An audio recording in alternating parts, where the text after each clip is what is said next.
Komisi Pemberantasan Korupsi menetapkan 4 orang tersangka terkait operasi tangkap tangan terhadap pejabat Bakamla. Dan untuk informasi selengkapnya, Alfian Siswoyo akan melaporkan langsung dari gedung KPK di Jakarta. Alfian, sejauh ini bagaimana pemeriksaan terhadap keempat tersangka? Rory, hingga saat ini pemeriksaan terhadap keempat orang yang diduga terlibat dalam kasus suap proyek di Bakamla ini sudah selesai dilakukan dalam kurun waktu 1 kali 24 jam oleh tim penyidik KPK.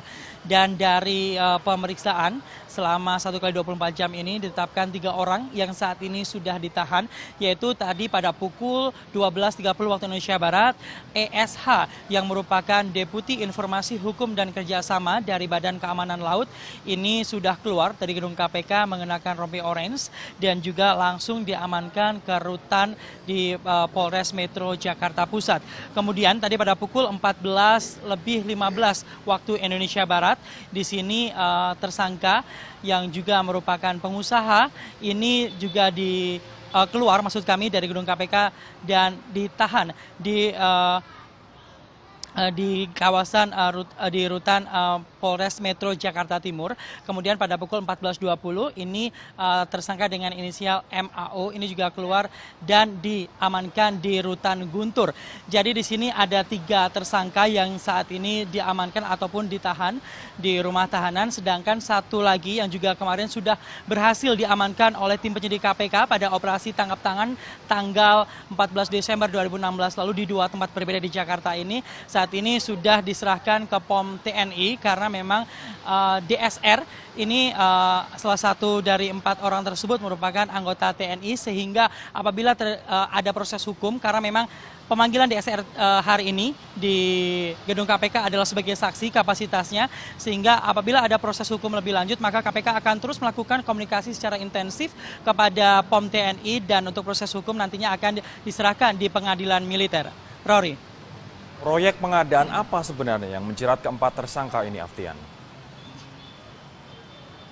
Berdasarkan informasi yang kami peroleh tadi saat digelar jumpa pers oleh KPK, di sini proyek yang diselidiki dalam OTT KPK pada 14 Desember 2016 kemarin ini adalah proyek pengadaan surveillance ataupun alat-alat di lautan di Bakamla, dan ini ada sekitar 2 miliar dalam bentuk US dollar dan juga dolar Singapura yang berhasil diamankan oleh tim penyidik KPK saat terjadi serah terima ini, yaitu di 2 lokasi berbeda di Jakarta kemarin pada tanggal 14 Desember 2016 sekitar pukul 12.30, dan kemudian tim penyidik KPK di sini melakukan pemeriksaan dalam kurun waktu 1 kali 24 jam, dan tadi 3 orang saat ini ditahan dan 1 orang diserahkan ke POM TNI untuk diselidiki ataupun didalami.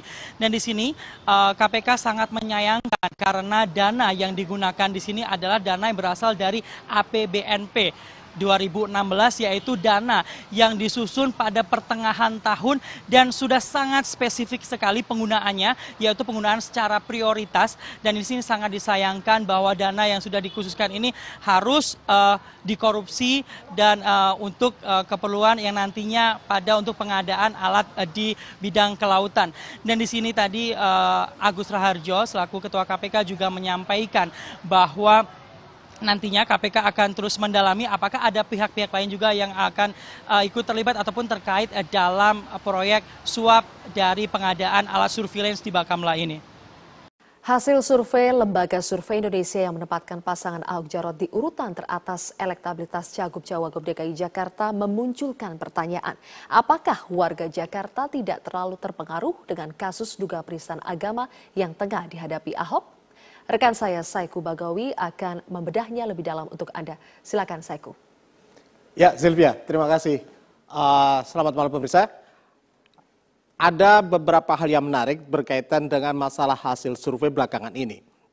Terutama ketika Ahok ditersangkakan sejak pada tanggal 16 November, kemudian berkembang sampai hari ini, terakhir pada tanggal 13 Desember kemarin, Ahok kemudian didudukkan di meja terdakwa.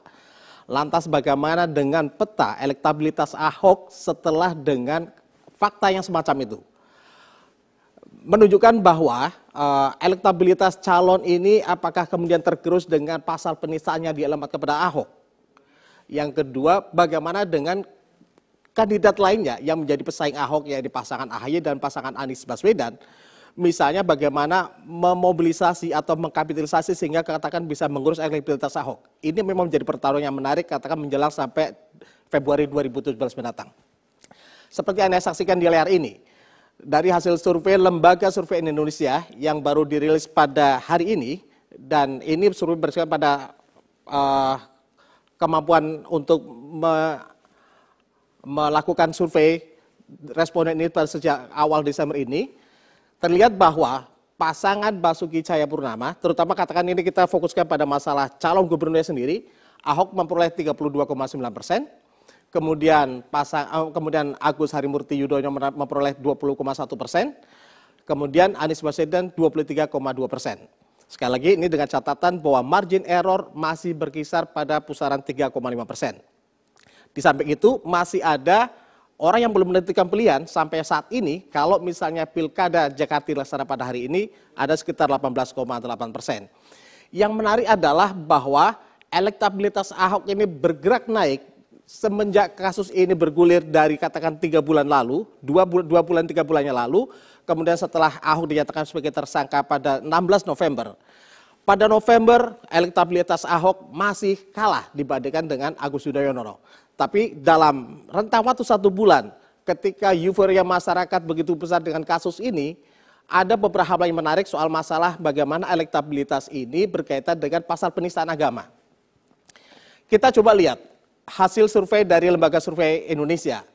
Ucapan Ahok yang menistakan agama, sejauh mana masyarakat percaya? Apakah kemudian Ahok melakukan penistaan agama?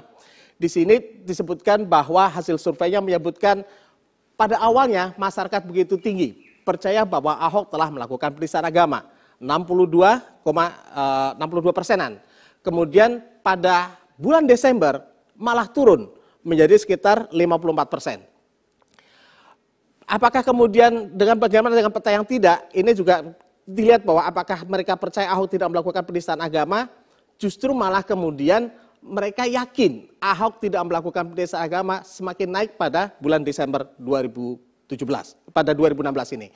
Survei ini bermaksud memang secara proporsional, kredibel, mengambil sampel sekitar 800 responden di Jakarta. Kita lihat pada grafik berikutnya. Di sini, pernahkah Anda menonton video rekaman Ahok yang pernah diunggah oleh katakan Pemprov DKI Jakarta pada tanggal 27 September 2016 lalu? Pada awalnya, pada bulan November, masyarakat cukup rendah.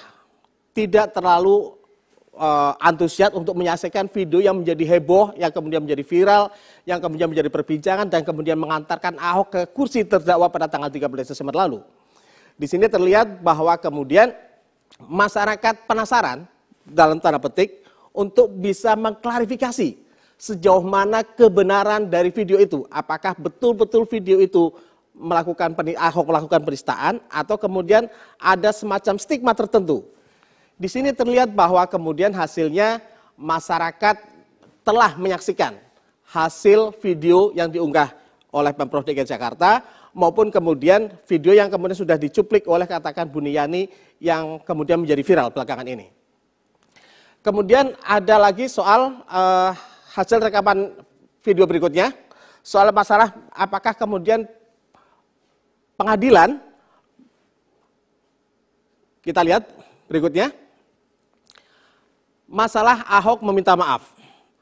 Apakah kemudian yakin dengan berkali-kali Ahok di Lembang di beberapa kesempatan meminta maaf secara terus terang, baik melalui media maupun media elektronik maupun melalui katakan Twitternya, masyarakat akhirnya lebih banyak memilih bahwa apa yang dilakukan Ahok dengan meminta maaf itu dilakukan secara tulus pada November dibandingkan dengan Desember justru semakin naik.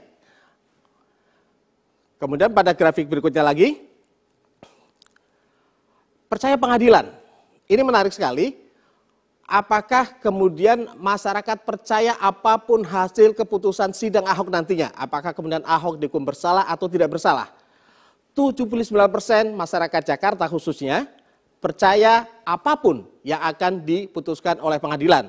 Artinya apa yang akan dilakukan oleh Pengadilan Negeri Jakarta Utara memutus tentang perkara Ahok ini, mereka melihat bahwa Pengadilan Negeri Jakarta Utara akan bersikap fair secara objektif.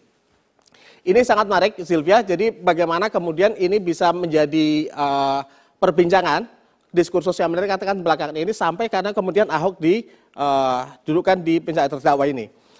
Menerima hasil keputusan pengadilan, bahwa apapun hasilnya Ahok misalnya 71% di sini masyarakat yakin akan percaya apapun hasil pengadilannya. Kemudian hanya ada 6% masyarakat mempertanyakan kalau misalnya Ahok diputus bersalah, apakah kemudian mereka percaya. Yang 14% ini menyebutkan bahwa mereka tidak begitu percaya kalau kemudian Ahok dinyatakan tidak bersalah.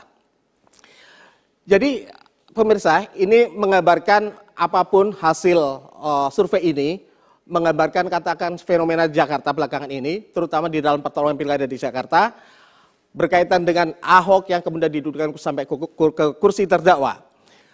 Bagaimana kemudian masyarakat bisa memilahkan antara pilkada DKI Jakarta dengan kasus hukum Ahok. Ini juga bisa mencerminkan bagaimana kita sebagai masyarakat Jakarta dan warga Indonesia khususnya bisa menerima secara objektif apapun hasil pengadilan nanti. Demikian, Sylvia. Terima kasih Saiku Bagowi atas pemaparan Anda. Pemirsa, inilah headline news pukul 1 waktu Indonesia Barat. 4.200 lebih rumah warga di Tuban, Jawa Timur masih terendam banjir luapan Sungai Bengawan Solo. Banjir sudah melanda Tuban selama sepekan terakhir. Pantauan tim Metro TV dari atas perbukitan Kapur di sisi utara aliran Bengawan Solo menunjukkan luasnya banjir. Selama sepekan terakhir, banjir akibat luapan Sungai Bengawan Solo masih merendam 34 desa dari 5 kecamatan di Tuban. Ketinggian air mencapai rata-rata 1 hingga 2 meter. 4 desa diantaranya terisolasi dengan 14.500 lebih jiwa terdampak. Namun demikian, hampir sebagian besar warga masih enggan mengungsi. Sejumlah petugas melakukan patroli keliling menggunakan perahu untuk menjaga keamanan dan menawarkan perahu untuk beraktivitas. Badan Penanggulangan Bencana Daerah BPBD Tuban mencatat banjir tahun ini adalah yang terparah dalam 5 tahun terakhir.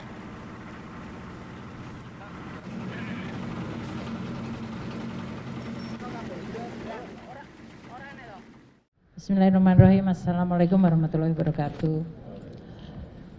Pertama-tama saya ingin menyampaikan terima kasih kepada seluruh jajaran pimpinan KPK yang telah menginformasikan mengenai kejadian operasi tangkap tangan terhadap salah satu staf di Direktorat Jenderal Pajak. Tentunya saya sangat kecewa terhadap tindakan dari aparat pajak, terutama pada saat kami semuanya sedang di dalam proses untuk membangun kembali kepercayaan wajib pajak melalui suatu program tax amnesty yang ini menggambarkan dibutuhkannya kepercayaan dua belah pihak, yaitu dari wajib pajak dan juga dari aparat pajak. Tindakan yang dilakukan oleh Oknum HS dari Direktorat Jenderal Pajak mencerminkan suatu pengkhianatan terhadap prinsip-prinsip tata kelola yang baik, integritas, dan kejujuran yang selama ini merupakan nilai-nilai yang dianut oleh Kementerian Keuangan dan Direktorat Jenderal Pajak. Jadi ini merupakan suatu tindakan yang mencederai nilai-nilai dan tentu juga mencederai kepercayaan dari koleganya yang lain. Seperti dikatakan oleh pimpinan KPK, Pak Agus, bahwa sebagian besar dari jajaran Direktorat Jenderal Pajak adalah para aparat yang punya komitmen tinggi untuk membangun institusi pajak menjadi institusi yang bisa dipercaya oleh publik untuk mengumpulkan kewajiban sangat mengecewakan bagi seluruh jajaran Direktorat Jenderal Pajak dan tentu bagi pimpinan di Kementerian Keuangan termasuk saya sendiri secara pribadi yang sangat kecewa. Kami Kementerian Keuangan, saya sendiri akan terus mendukung langkah KPK untuk mengusut kasus ini secara tuntas. Kasus ini sudah masuk di dalam proses penegakan hukum dan oleh karena itu Kementerian Keuangan akan berkomitmen membuka akses yang seluas-luasnya bagi KPK untuk mendalami kasus ini. karena saya sangat menginginkan bahwa momentum ini akan menjadi salah satu trigger atau pemicu yang kredibel bagi pembersihan dan perbaikan Direktorat Jenderal Pajak. Kalau kami selama ini berkomunikasi bahwa melalui tax amnesty dan reformasi kami ingin membangun kepercayaan publik, maka kami menganggap bahwa hikmah dari OTT ini adalah suatu upaya yang jauh lebih sistematis dan kredibel untuk membangun Direktorat Jenderal Pajak yang bersih dari korupsi dan memiliki nilai integritas yang baik. Kami juga akan bekerja sama dengan KPK untuk mengintensifkan berbagai upaya pencegahan korupsi dan memperbaiki sistem tidak hanya di Direktorat Jenderal Pajak, tadi di Kementerian Keuangan keseluruhan. Kami menganggap bahwa Kementerian Keuangan merupakan lembaga yang sangat penting, sangat strategis yang memiliki amanah untuk mengelola keuangan negara secara bersih dan kredibel.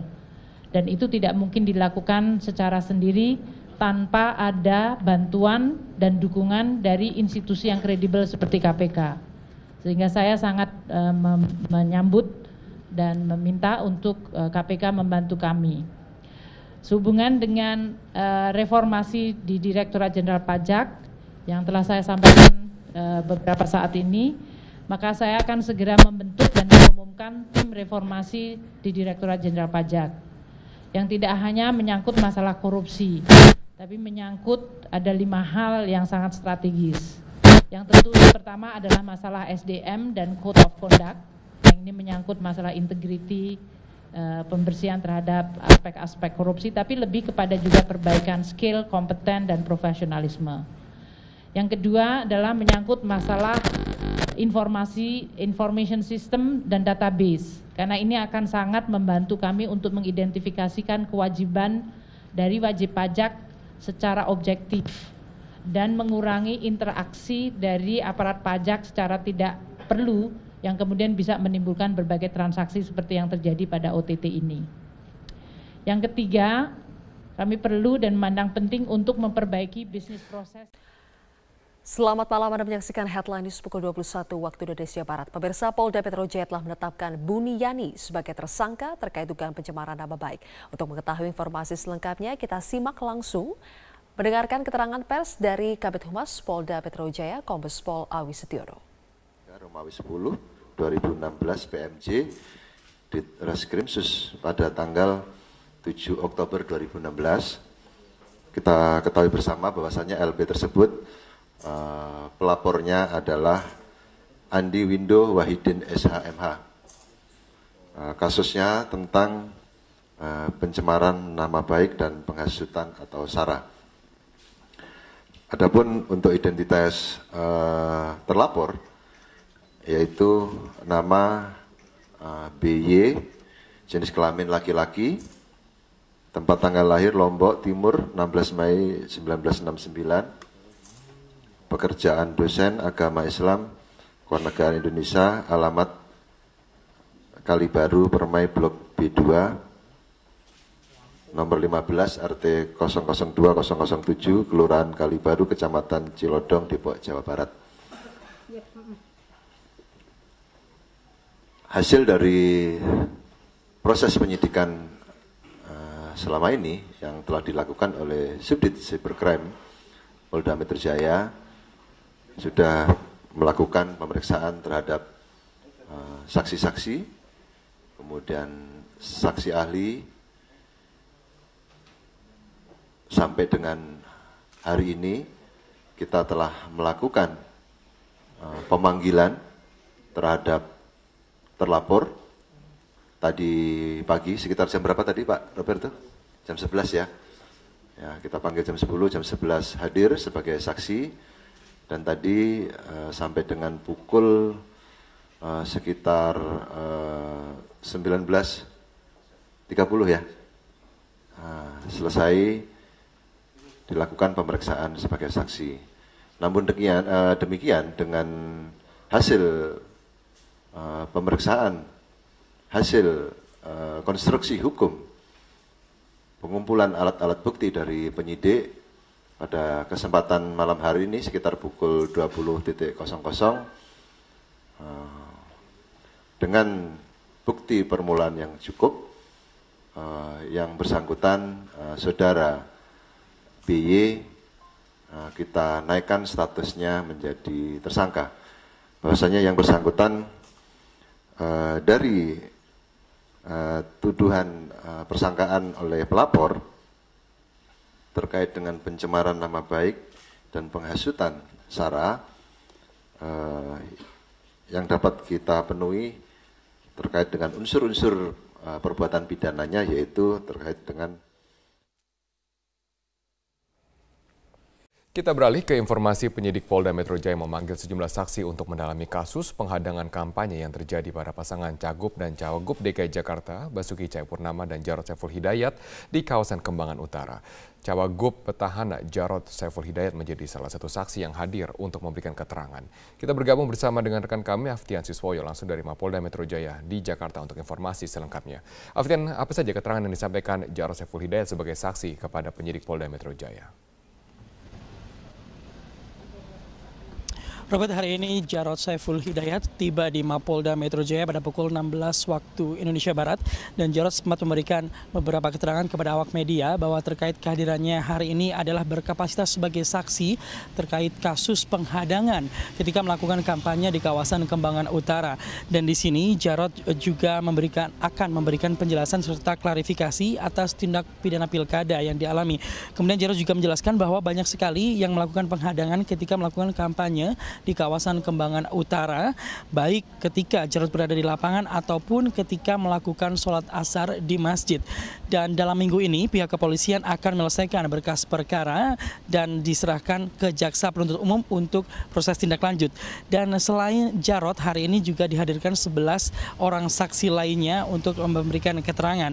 Dan hingga saat ini memang pihak kepolisian masih belum menetapkan tersangka dalam kasus penghadangan yang dilakukan oleh salah satu warga berinisial NS yang disebut sebagai komandan lapangan.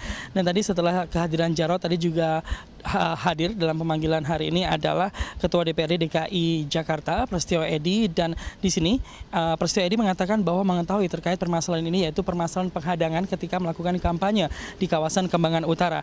Prasetyo Edy juga meskipun tidak mengikuti kampanye di kawasan Kembangan Utara, namun sebagai ketua tim hari ini datang berkapasitas sebagai saksi. Dan Prasetyo Edy juga menjelaskan bahwa ada beberapa bukti yang dibawa, termasuk yaitu bukti video dan juga beberapa bukti foto. Dan berikut merupakan pernyataan selengkapnya dari Jarod Saiful Hidayat. Terlapornya hanya NS saja yang di Kembangan itu atau ada yang lain? Saya tidak tapi kemungkinan itu kan ada banyak yang menghadang ya. Baik menghadang pada saat di lapangan maupun pada saat saya sudah ke tempatnya Pak Haji Saman dan menunaikan ibadah sholat asar, itu masih Pak, mereka ikut. Pak, menyebut ada keterlibatan tokoh politik di balik penghadangan itu, siapa sebenarnya Pak? Saya nggak ngerti, tanyakan pada penyidik nanti ya. Tugasnya Panwas, tugasnya polisi untuk bisa menyidik. Robert. Baik, terima kasih Aftian Siswoyo atas informasi Anda. Calon Wakil Gubernur DKI Jakarta Jarod Saiful Hidayat mempertanyakan kinerja Badan Pengawas Pemilu atau Bawaslu yang seolah lamban memproses aksi-aksi penghadang kampanye. Peneliti Divisi Hukum Perludem, Fadli Ramadhani, menilai Bawaslu dan polisi harus menindak tegas pelaku yang mengganggu hak konstitusional paslon untuk memberikan efek jerah. Main aja ke PD.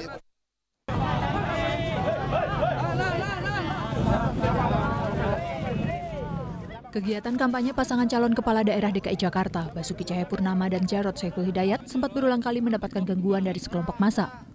Tercatat telah lebih dari 5 kali pasangan Ahok Jarod dihadang sejak masa kampanye digelar pada 28 Oktober lalu.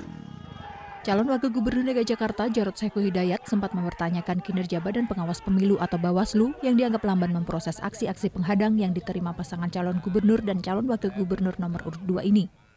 Tanyakan kepada Bawaslu. Makanya tadi Panwas kan ikut ya, Panwas ini ada belakang ya. Aku bilang, ya harusnya, aku kan pernah juga ditolak di sini, pernah nggak ditolak? Pernah, di Kali Baru. Kenapa nggak langsung diproses? Saksinya banyak, buktinya ada, orangnya kelihatan, ya nggak? Saya aja ngomong, bukan warga situ, dia warga RW 7, kami ketemu RW 1, ya nggak? Nah gitu dong. Ketua Badan Pengawas Pemilihan Umum atau Bawaslu DKI Jakarta, Mimah Susanti, membantah abai memproses laporan pelanggaran pemilu. Ia mengaku Bawaslu telah memproses seluruh laporan yang dilayangkan tim kampanye Ahok Jarot. Dari 4 laporan, hanya 1 yang memenuhi unsur pidana. Ada 1 laporan yang disampaikan oleh tim pasangan calon nomor urut 2 itu yang memenuhi unsur tindak pidana pemilu. Dan itu sudah kita tindak lanjuti atau kita rekomendasikan kepada pihak kepolisian. Jadi kewenangannya itu sudah ada kepada mereka, ya. Peneliti Divisi Hukum Perludem, Fadli Ramadhani, menilai penolakan kampanye paslon yang terjadi di DKI sudah masuk dalam pelanggaran serius.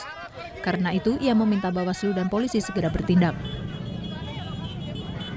Penolakan ini atau bukan penolakan sebetulnya, tapi mengganggu tahapan kampanye ini mesti ditindak secara hukum. Nah, makanya pembelajaran penindakan secara hukum itu nanti akan memberikan efek jera kepada orang yang akan melakukan atau orang yang masih melakukan. Nah, makanya menurut saya ini tidak bisa dibiarkan. Kalau ini dibiarkan dan tidak ditindak secara tegas, ini bisa menjadi presiden bagi daerah lain yang melangsungkan pilkada di 100 daerah yang lain. Kegiatan kampanye adalah hak setiap pasangan calon kepala daerah yang dilindungi oleh undang-undang. Jika hal ini dibiarkan, dikhawatirkan tidak hanya akan menjadi presiden buruk bagi pelaksanaan demokrasi, tetapi juga penegakan hukum di Indonesia. Apalagi ada ancaman pidana bagi para pelaku. Tim Liputan Metro TV. Banyak cara dilakukan warga untuk mendukung pasangan calon gubernur DKI Jakarta dalam memenangkan Pilkada DKI 2017 mendatang. Ya, salah satunya dengan penggalangan dana kampanye rakyat yang digagas oleh kaum ibu-ibu sebagai simpatisan pasangan nomor urut 2 Ahok Jarot. Dalam rangka mendukung pasangan petahana Ahok Jarot, kelompok ibu-ibu arisan di RW 12 Pejagalan Penjaringan Jakarta Utara menggalang dana kampanye rakyat. Meski sederhana, sejumlah ibu mengaku sukarela menyumbangkan uang mereka terhadap perjuangan Ahok Jarot.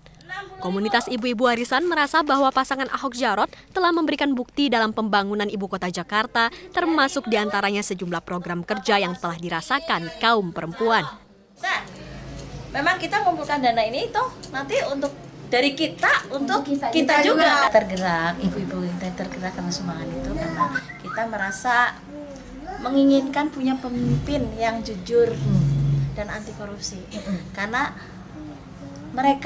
bapak-bapak itu yang telah memberikan kita ke anak-anak kita sekolah dan kita lingkungan juga bersih semuanya. Adanya inisiatif warga dalam penggalangan dana kampanye rakyat disambut baik oleh tim relawan kampanye rakyat Ahok Jarot. Tim relawan mengaku terharu atas kepedulian warga untuk mendukung perjuangan pasangan Ahok Jarot. Oke, jadi dari ibu-ibu arisan di sini mereka biasa sebulan sekali memang melakukan arisan, dan pada arisan di bulan ini mereka mengundang kita dari tim penggalangan dana untuk bersama-sama melakukan kampanye rakyat untuk mendukung Basuki Jarot sebagai pasangan calon gubernur dan wakil gubernur. Jadi ibu-ibu yang arisan tadi agak bingung mau ikut berpartisipasi dalam kampanye rakyat, tapi caranya gimana? Jadi kemarin perwakilan ibu RT-nya datang ke Rumah Lembang. Para ibu berharap agar hasil dana yang dikumpulkan bisa digunakan sebaik-baiknya untuk pemenangan pasangan Ahok Jarot pada Pilkada DKI 2017 mendatang. Dari Jakarta, Muhammad Rian, Metro TV. Nisha, bagaimana keberlangsungan acara di sana? Marvin, saat ini digelar acara Parade Bhinneka Tunggal Ika di kawasan Patung Kuda, Monas, Jakarta Pusat, dan saat ini ratusan warga masyarakat berkumpul di sini. Saat ini sedang digelar berdoa dari lintas agama, dari umat lintas agama. Mereka ini berdoa untuk kelancaran acara Parade Bhinneka Tunggal Ika dan juga untuk kebinekaan di Indonesia yang kemarin sempat terpecah. Tadi kami sempat berbincang dengan beberapa warga yang ada di sini. Mereka mengikuti acara ini dengan tujuan agar bisa menjadi bagian dari untuk merawat kebinekaan di sini. Dan menariknya juga nanti mereka akan berjalan titiknya dari sini, dari kawasan Patung Kuda untuk menuju ke kawasan Bundaran Hotel Indonesia. Dan nanti di sepanjang perjalanan menuju ke Bundaran Hotel Indonesia mereka akan menampilkan pertunjukan, berbagai pertunjukan dari atau yang ada di Indonesia seperti ada Reok Ponorogo, kemudian ada ondel-ondel, ada debus, dan juga ada barongsai. Dan yang menarik juga mereka ada di sini adalah diminta oleh penggagas acara ini untuk menggunakan pakaian adat dari seluruh Indonesia. Dan bagi mereka yang tidak memakai pakaian adat bisa menggunakan kaos bernuansa merah putih.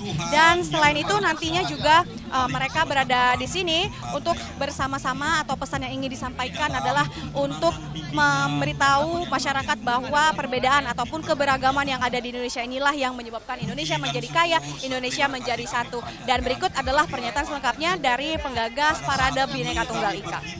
Kita ingin merayakan kembali yang namanya kebinekaan di negeri ini. Kita ingat bahwa konstitusi kita itu adalah Pancasila, Undang-Undang Dasar 45, yang di dalamnya itu sangat menempatkan kebinekaan, keberagaman bangsa ini sebagai salah satu faktor pemersatu bangsa ini gitu. Dengan format yang sangat cair, bikin happy, semua bisa terlibat. Kita akan melihat bagaimana beragamnya kebudayaan, tradisi, agama negeri ini gitu.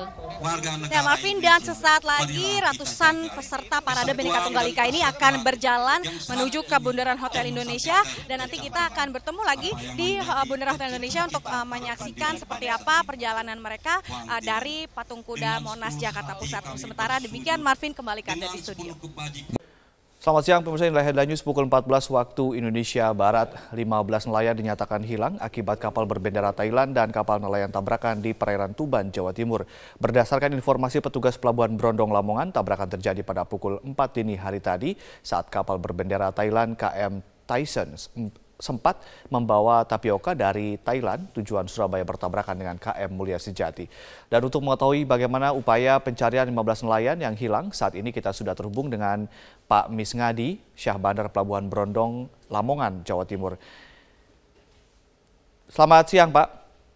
Selamat siang. Ya, bagaimanakah upaya atau bagaimanakah kronologis peristiwa ini, Pak?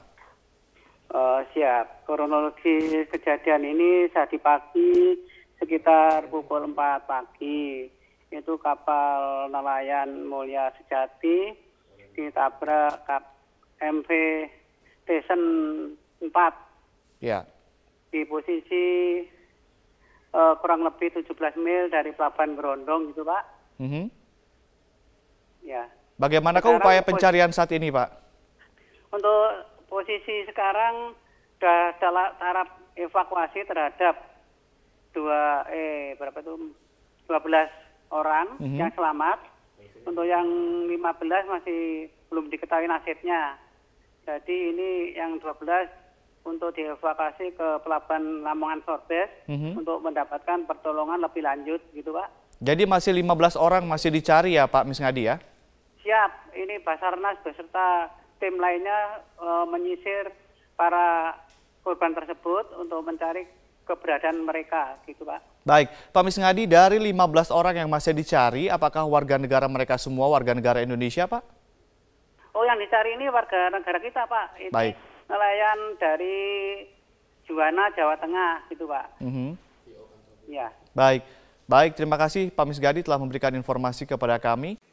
Selamat malam pemirsa, aksi teror terhadap kandidat kepala daerah kembali terjadi di Provinsi Aceh. Kali ini penembakan terjadi di rumah calon gubernur Aceh Tarmizi Karim oleh orang tidak dikenal. Dan untuk mengetahui informasi selengkapnya, kita terhubung dengan Dazen Frila langsung dari Banda Aceh. Dazen, bagaimana kronologi penembakan rumah Tarmizi Karim?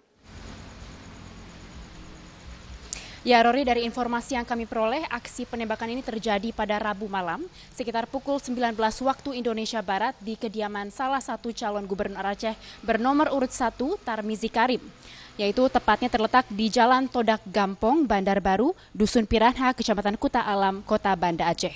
Tidak ada korban jiwa dalam peristiwa ini, dan menurut keterangan saksi mata, yaitu Fahri, anak dari Tarmizi Karim sendiri, mendengar suara letusan setelah sempat melihat seorang sosok yang melintas di luar pagar kediamannya dengan menggunakan 1 unit sepeda motor.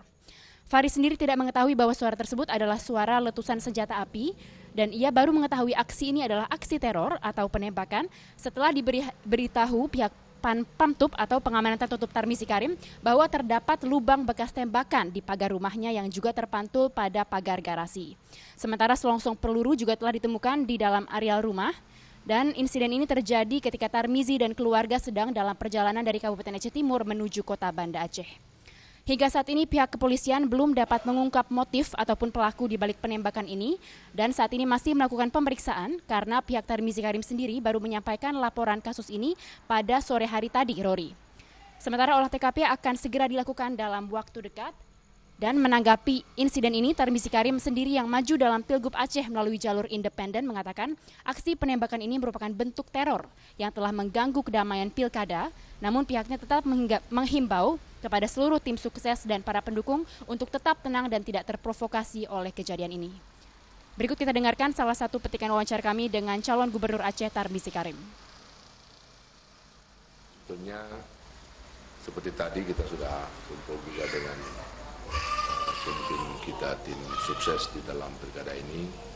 Saya memintakan kepada mereka agar sabar tenang, oleh karena ini sudah ditangani oleh polisi dengan bagus sekali sejak awal tadi pagi. Dan sebetulnya ini kan bertentangan dengan semangat pilkada damai.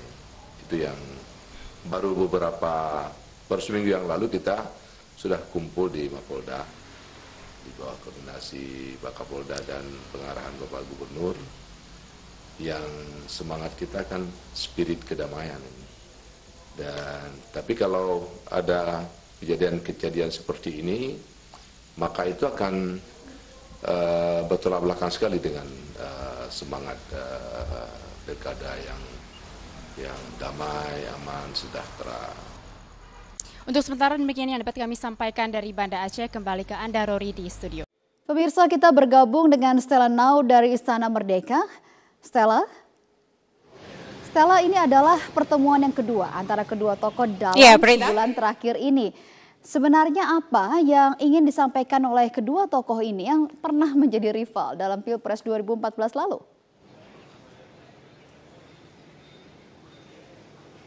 Menarik sekali satu hal yang disampaikan oleh Presiden Joko Widodo dan Ketua Umum Gerindra Prabowo tadi saat bertemu santai ya, mereka ngobrol di depan Istana Merdeka. Satu hal yang ingin ditekankan adalah bagaimana dalam menjaga perdamaian dan juga kesatuan NKRI ini itu tidak hanya saja Presiden yang bisa berperan, tetapi juga semua tokoh bangsa juga bisa ikut turut memerankan peran penting untuk menekankan kepada masyarakat Indonesia bahwa NKRI adalah harga mati. Dan ini kalau kita ambil istilah uniknya ya, tadi sempat disinggung juga oleh Prabowo, ini adalah kunjungan nasi goreng berbalas ikan bakar. Artinya kemarin pada akhir Oktober ketika Presiden Joko Widodo berkunjung ke Hambalang itu disediakan nasi goreng, namun ketika Ketua Umum Gerindra Prabowo hadir di sana, kali ini dihadirkan ikan bakar. Seperti itulah suasana hangat dan juga akrab yang digambarkan oleh mantan rival antara Presiden Joko Widodo dan juga Ketua Umum Gerindra Prabowo. Selain itu juga tadi Presiden Joko Widodo menyampaikan bahwa sayang sekali kalau hanya perbedaan politik, kalau hanya perbedaan pandangan dalam sebuah tatanan menjalankan pemerintahan itu menjadi pengganggu dan kemudian merugikan masyarakat, menjadi halangan bagi kita untuk membangun bangsa Indonesia. Karena kalau kita lihat pada tanggal demo 4 November kemarin, sebenarnya safari-safari politik seperti ini itu sudah dilakukan oleh Presiden Joko Widodo, tidak hanya kepada partai, tapi juga di kalangan pemuka agama, dan juga banyak diskusi-diskusi yang juga sudah dilakukan oleh Presiden Joko Widodo. Namun menarik kita ikuti langsung bagaimana pernyataan Presiden ini untuk menekankan bahwa NKRI adalah harga mati. Berikut pernyataan Presiden Joko Widodo. Dan saya dengan Pak Prabowo juga berkomitmen untuk bersama-sama menjaga Indonesia yang majemuk ini. Jangan kita tidak menginginkan kita terpecah belah gara-gara perbedaan politik. Tidak. Karena sangat mahal harganya bagi negara kesatuan Republik Indonesia. Selain itu, Prita, kami juga menanyakan kepada Ketua Umum Gerindra Prabowo, apakah memang masih perlu jika masyarakat yang tidak setuju dengan pengurusan atau proses hukum Gubernur DKI Basuki Cahayapurnama ini turun ke jalan lagi. Karena banyak sekali informasi yang berkembang di sosial media, itu tanggal 25 November akan ada aksi susulan. Di sini Prabowo menekankan sebagai salah satunya juga tokoh bangsa adalah kita harus mempercayakan proses hukum yang sudah berjalan. Karena memang sejak sebelum tanggal 4 November sebenarnya proses hukum terhadap Basuki Cahayapurnama itu sudah dilakukan oleh pihak kepolisian. Jadi ketika kemarin sudah digelar perkaranya, sudah jelas status hukumnya, tentunya kita harus menunggu lebih lanjut apakah kepolisian akan bekerja secara profesional atau tidak, itu yang harus diawasi. Sehingga tidak perlu lagi ada aksi turun ke jalan yang kemudian berujung gaduh ataupun ricuh. Seperti apa pernyataannya, kita ikuti langsung pernyataan Ketua Umum Gerindra, Prabowo. Tidak akan malu-malu dan segan, saya akan selalu menganjurkan kesejukan. Jadi bukan menghadapi 25, Pak. Setiap saat saya akan menganjurkan selalu untuk kita tidak usah gaduh, jangan gontoan, jangan tegang. Kesimpulan yang disampaikan oleh pertemuan Presiden Joko Widodo dan Ketua Umum Gerindra Prabowo hari ini adalah satu, Prita. Artinya negara kita adalah negara demokrasi. Siapapun yang turun ke jalan, siapapun yang menyuarakan pendapatnya harus dihormati, tetapi tetap yang harus dijalankan untuk menyelesaikan semua permasalahan ini adalah hukum. Prita.